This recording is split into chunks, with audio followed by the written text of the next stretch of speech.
Tales of a Wayside Inn by Henry Wadsworth Longfellow. Prelude. The Wayside Inn. One autumn night in Sudbury town, across the meadows bare and brown, the windows of the Wayside Inn gleamed red with firelight through the leaves of woodbine hanging from the eaves, their crimson curtains rent and thin. As ancient is this hostelry as any in the land may be, built in the old colonial day, when men lived in a grander way, with ampler hospitality. A kind of old hobgoblin hall, now somewhat fallen to decay, with weather stains upon the wall, and stairways worn, and crazy doors, and creaking and uneven floors, and chimneys huge and tiled and tall. A region of repose it seems, a place of slumber and of dreams, remote among the wooded hills. For there no noisy railway speeds, its torch race scattering smoke and gleeds, but noon and night the panting teams stop under the great oaks that throw tangles of light and shade below, on roofs and doors and window sills.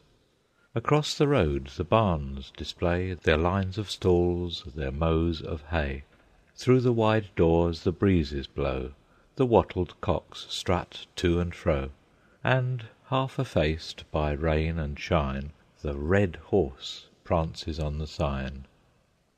Round this old-fashioned, quaint abode deep silence reigned, save when a gust went rushing down the county road, and skeletons of leaves and dust, a moment quickened by its breath, shuddered and danced their dance of death.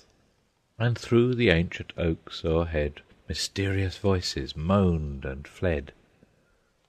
But from the parlour of the inn a pleasant murmur smote the ear, like water rushing through a weir, oft interrupted by the din of laughter and of loud applause, and in each intervening pause the music of a violin. The firelight, shedding over all the splendour of its ruddy glow, filled the whole parlour, large and low.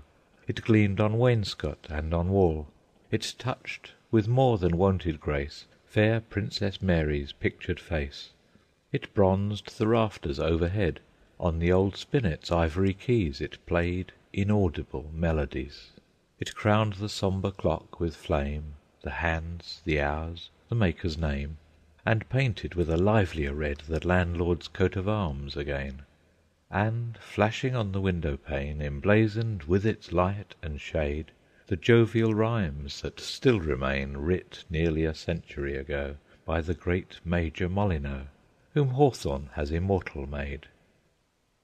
Before the blazing fire of wood erect the rapt musician stood, and ever and anon he bent his head upon his instrument, and seemed to listen, till he caught confessions of its secret thought, the joy, the triumph, the lament, the exultation and the pain. Then by the magic of his art he soothed the throbbings of its heart, and lulled it into peace again. Around the fireside, at their ease, there sat a group of friends, entranced with the delicious melodies, who from the far-off noisy town had to the Wayside Inn come down to rest beneath its old oak trees. The firelight on their faces glanced, their shadows on the wainscot danced, and though of different lands and speech, each had his tale to tell, and each was anxious to be pleased and please.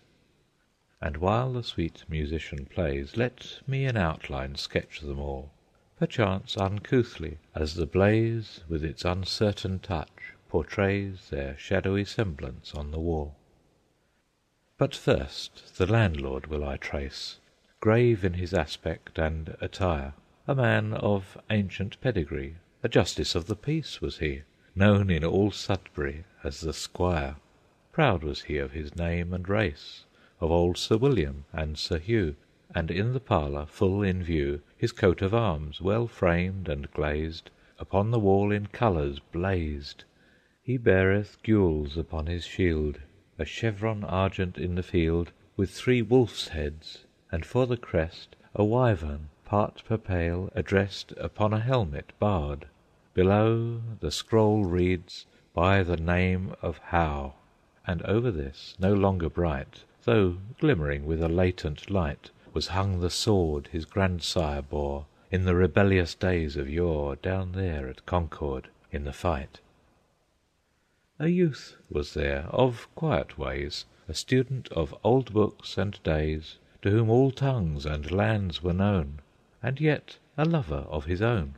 With many a social virtue graced, and yet a friend of solitude, a man of such a genial mood, the heart of all things he embraced, and yet of such fastidious taste, he never found the best too good. Books were his passion and delight, and in his upper room at home stood many a rare and sumptuous tome, in vellum bound, with gold bedight, great volumes garmented in white, recalling Florence, Pisa, Rome. He loved the twilight that surrounds the borderland of old romance, where glitter hauberk, helm, and lance, and banner waves and trumpet sounds, and ladies ride with hawk on wrist, and mighty warriors sweep along, magnified by the purple mist, the dust of centuries and of song. The chronicles of Charlemagne, of Merlin, and the Morte d'Arthur mingled together in his brain with tales of Flores and Blanchefleur, Sir Ferumbras, Sir Eglamour, Sir Launcelot, Sir Morgador, Sir Guy, Sir Bevis, Sir Gawain. A young Sicilian, too, was there, in sight of Etna born and bred. Some breath of its volcanic air was glowing in his heart and brain, and, being rebellious to his liege, after Palermo's fatal siege, across the western seas he fled, in good King Bomba's happy reign. His face was like a summer night, all flooded with a dusky light. His hands were small, his teeth shone white as sea-shells when he smiled or spoke, his sinews supple and strong as oak. Clean-shaven was he as a priest who at the mass on Sunday sings, save that upon his upper lip his beard, a good palm's length at least, level and pointed at the tip, shot sideways like a swallow's wings. The poets read he o'er, and most of all the immortal four of Italy, and next to those the story-telling bard of prose, who wrote the joyous Tuscan tales of the Decameron, that make Fiesole's green hills and vales remembered for Boccaccio's sake. Much, too, of music was his thought, the melodies and measures fraught with sunshine and the open air, of vineyards and the singing sea of his beloved Sicily. And much it pleased him to peruse the songs of the Sicilian muse, bucolic songs by Mélie sung, in the familiar peasant tongue, that made men say, "Behold, once more the pitying gods to earth restore Theocritus of Syracuse." A Spanish Jew from Alicant, with aspect grand and grave, was there, vendor of silks and fabrics rare, and attar of rose from the Levant. Like an old patriarch he appeared, Abraham or Isaac, or at least some later prophet or high priest, with lustrous eyes and olive skin, and wildly tossed from cheeks and chin the tumbling cataract of his beard. His garments breathed a spicy scent of cinnamon and sandal blent, like the soft aromatic gales that meet the mariner who sails through the Moluccas and the seas that wash the shores of Celebes. All stories that recorded are by Pierre Alphonse he knew by heart, and it was rumoured he could say the parables of Sandabar and all the fables of Pilpay, or, if not all, the greater part.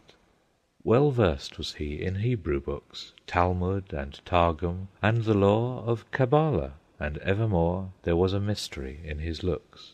His eyes seemed gazing far away, as if in vision or in trance he heard the solemn sackbut play, and saw the Jewish maidens dance.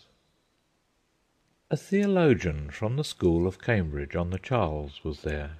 Skilful alike with tongue and pen, he preached to all men everywhere the gospel of the Golden Rule, the new commandment given to men, thinking the deed and not the creed would help us in our utmost need. With reverent feet the earth he trod, nor banished nature from his plan, but studied still with deep research to build the universal church, lofty as is the love of God, and ample as the wants of man.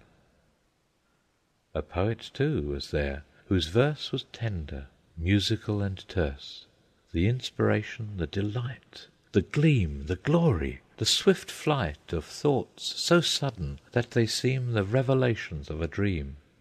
All these were his, but with them came no envy of another's fame.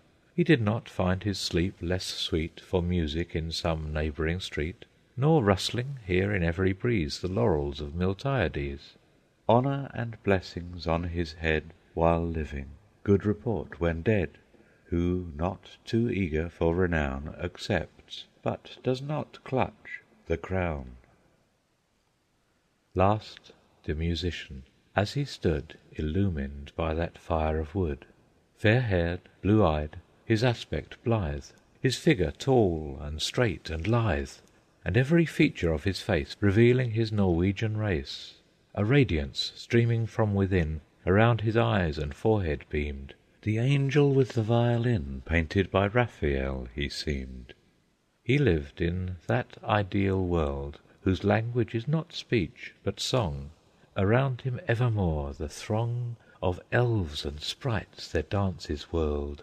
The Stromkarl sang, the cataract hurled its headlong waters from the height, and mingled in the wild delight the scream of sea-birds in their flight, the rumour of the forest trees, the plunge of the implacable seas, the tumult of the wind at night. Voices of eld, like trumpets blowing, old ballads, and wild melodies through mist and darkness pouring forth, like Elivega's river flowing out of the glaciers of the north. The instrument on which he played was in Cremona's workshops made, by a great master of the past, ere yet was lost the art divine. Fashioned of maple and of pine, that in Tyrolean forests vast had rocked and wrestled with the blast. Exquisite was it in design, perfect in each minutest part, a marvel of the lutist's art. And in its hollow chamber thus the maker from whose hands it came had written his unrivalled name, Antonius Stradivarius. And when he played, the atmosphere was filled with magic, and the ear caught echoes of that harp of gold, whose music had so weird a sound the hunted stag forgot to bound. The leaping rivulet backward rolled, the birds came down from bush and tree, the dead came from beneath the sea, the maiden to the harper's knee. The music ceased. The applause was loud. The pleased musician smiled and bowed. The wood fire clapped its hands of flame.